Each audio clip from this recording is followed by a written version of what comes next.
Assalamualaikum warahmatullahi wabarakatuh. Perkenalkan, nama saya Dede Andesta. Di sini saya akan menjelaskan tentang analisis masalah sosial di Desa Sleman Ulu. Adapun langkah-langkahnya: 1. Persiapan kegiatan analisis.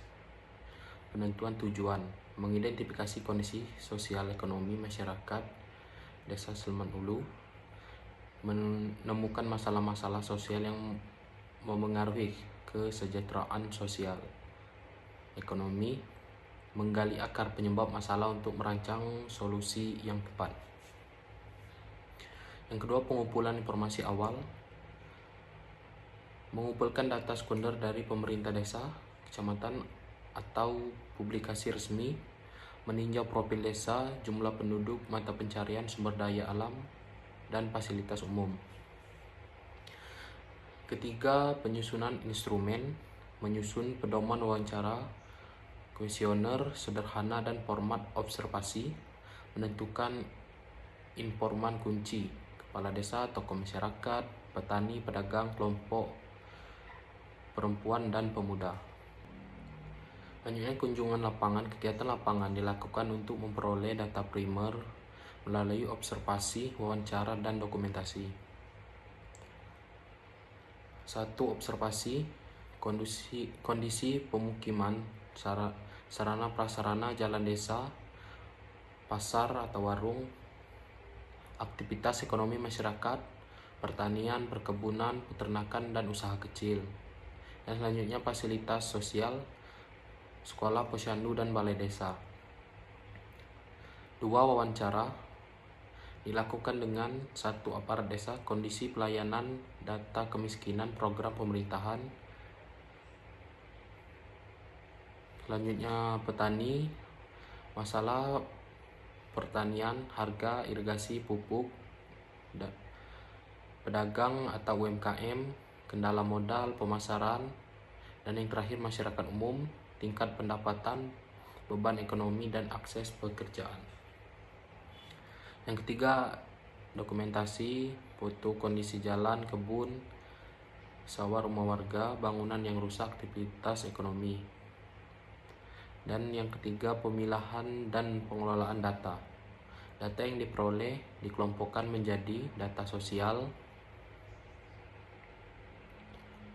data ekonomi, dan data infrastruktur aksesibilitas. Dan yang keempat, penentuan masalah utama. Berdasarkan pengumpulan data,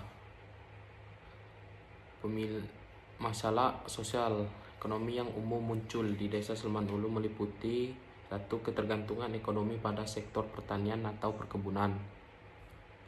Yang kedua, terbatasnya akses pasar dan distribusi hasil panen. 3. Keterbatasan modal masyarakat. 4. Rendahnya nilai tambah produk pertanian.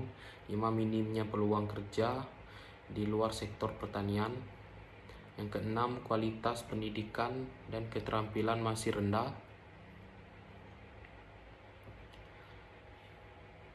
Selanjutnya, penentuan prioritas masalah. Untuk menentukan prioritas masalah dapat digunakan kriteria dampak terhadap kehidupan masyarakat, urgensi penanganan, akar masalah yang paling mendasar, kemungkinan solusi dapat diterapkan.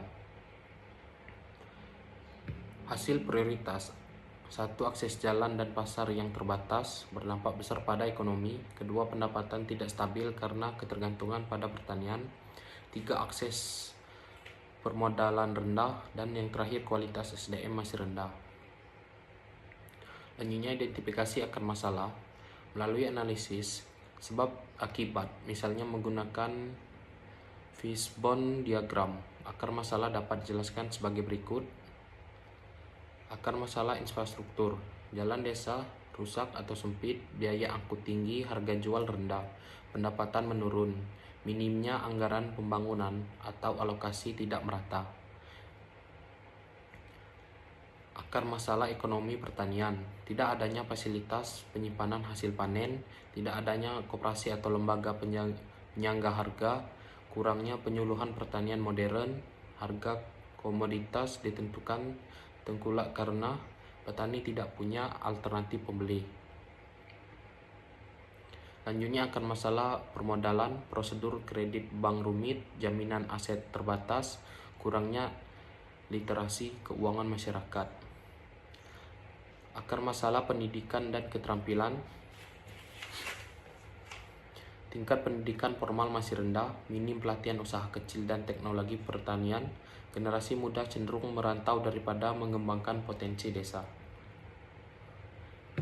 Dan yang terakhir, kesimpulan analisis. Masalah sosial ekonomi di Desa Sleman Ulu memiliki keterkaitan kuat antara kondisi infrastruktur, ketergantungan pada sektor pertanian, serta rendahnya akses permodalan dan pendidikan. Akar masalah utama adalah terbatasnya sarana pendukung ekonomi dan rendahnya kapasitas masyarakat, sehingga menghambat peningkatan pendapatan. Rekomendasi solusi yang dapat diterapkan adalah sebagai berikut. 1. Pembangunan dan peningkatan akses jalan desa serta jalan menuju area perkebunan. Yang kedua, penguatan koperasi tani untuk pemasaran dan stabilitas harga. Ketiga, program pelatihan pertanian modern dan diversifikasi usaha.